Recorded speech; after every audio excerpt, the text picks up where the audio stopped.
So the other day, after I looked at posting a file blob to the server using the HTTP client in Angular, Wes Grimes pointed me to a post that he had just written about managing files using NGRX. Now, in his post, I happened to see that he was using a FormData object in order to manage the file upload, and I'd never seen FormData before. So I looked at that, and it turns out that we can use the FormData to upload multiple files using a multipart form data post the same way that we would have with an old school form tag. So to explore this concept, I created a simple job application form where you could see things like name, email, and cover letter. But really the point of this post is to demonstrate that we have multiple file opportunities for the user to provide custom binary values. In this case, they'll be able to upload a resume and a code sample. And let's just take a look at how this works. So I could type in Nadel, Bennett Nadel. I am stoked to work here. And then we can choose a resume and we can choose a code sample. And now if we submit this, we get the response.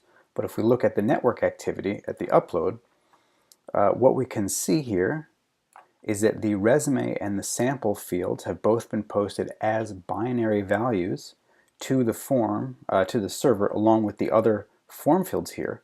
And if we look at the type of request data, what we can see is that the content is getting sent through as the multipart form data. So again, that would be like a form tag with an enc type multipart form data. And the boundary here to delimit the fields, which let's see, if we look at the view source, we can see that. Here's the boundaries, right, that are used to delimit these fields. And this is being processed by the server, and we're getting this OK response. So let's take a look at how this works under the hood, and we'll start at the server and we'll work our way backwards. So if we jump to the server-side processing, and I'm trying to keep this code as simple as possible, which means that I'm omitting certain things like file validation and various security concerns. But essentially, if you post a multipart form data to the server, in this case I'm using Lucy CFML or the Lucy Cold Fusion server, it will parse that data automatically. The server will parse that data automatically and make it available in the form scope here. And what you'll see is that we have these resume and sample fields, and what these sample fields will contain are strings that represent the file path of the file in the temporary directory of the server. So we can then take those resume and sample file paths, and we can use the file upload method in Lucy to say take this resume field or this sample field and move that file to the upload directory. Now again, the file processing part is just an aside, just something that I could create as a test harness to set this demo up. That's not really the focus here. So let's now jump back into Angular to see how we are preparing all of this data to post to the server as that multipart form data post. So let's first look at our app component. So here is where we have this form, and I'm going to skip over most of this because it's pretty vanilla, ng model driven type stuff. So let's get down here to our two file fields. Now we can't use ng model to pull out the files, because if we use ng model with a type file, what we end up getting is the file path on the user's computer to the particular file in that view model value, in that ng model push value to our view model. So instead what we have to do is manually subscribe to the change event, and then from the change event we can grab the input reference, grab its files property, and then we can push that into our view model explicitly. So instead here we're using ng model to say drive form.memo or form.email. We're driving form.resume and form.sample explicitly by grabbing those file inputs and plucking out those file properties. Fairly straightforward, only slightly more work than actually using ng model itself. Now ultimately when the form gets submitted, we're calling this a submit application method. We're just grabbing the values out of our view model here to aggregate them as a single payload, because the user may or may not have selected a file, and then the file list comes through as an array, so we have to make sure to be careful when plugging that first value to make sure it exists. And then we're going to go ahead and pass this off to the job application service, and that's where the real meat of this comes together. If we jump over to the job application service, This is going to be using the HTTP client under the hood, just as we did in our previous blog post. And this submit application creates this FormData class. And this is the class that I saw for the first time in Wes Grimes' blog post on NGRX and file management. And essentially what the FormData object is a way to programmatically create the kind of post we would have gotten with an old school form tag.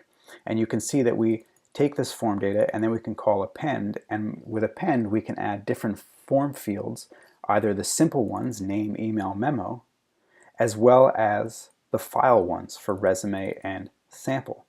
And you can see that these are being used in exactly the same way.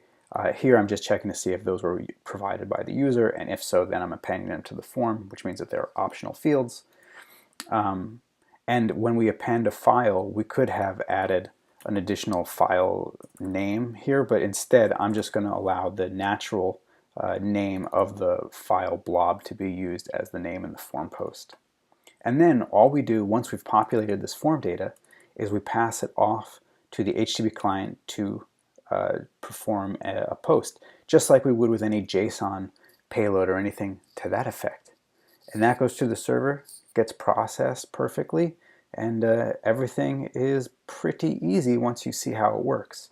Now I will say that when I first tried this, I did try to explicitly define the content type as multipart form data. And when I did that, if we jump back over here to the server or the browser for a second, when I tried to explicitly define the content type, we would get the multipart form data, but we would lose the boundary token, which means that when this multipart form data hit the server didn't know how to pick apart these fields because the boundary token was not defined properly. Now, luckily, if we completely omit the headers here and we pass a form data instance to the HTTP client service, we automatically get the appropriate content type and this boundary token, as you can see here in the demo. So again, this is really pretty simple. In the app component, all we're doing is grabbing the file lists, right? Then we're passing the file lists to the service here. The service is creating a form data instance. It's appending both the simple fields as well as the file fields to that form data instance, and then simply passing that form data instance to the HTTP client the same way we would with any type of AJAX request. No additional ceremony is really needed, and everything just works really seamlessly. So for years, I had always thought that file handling in a JavaScript application was kind of a magical black box, which is why I've historically always deferred to third-party libraries like Plupload. But now that I see that posting a single file as a binary payload or posting multiple files here as part of a form data multipart request, this is all relatively simple and straightforward, and is really just opening up a whole lot of new opportunities in my mind in terms of what we can do here with our Angular client-side applications.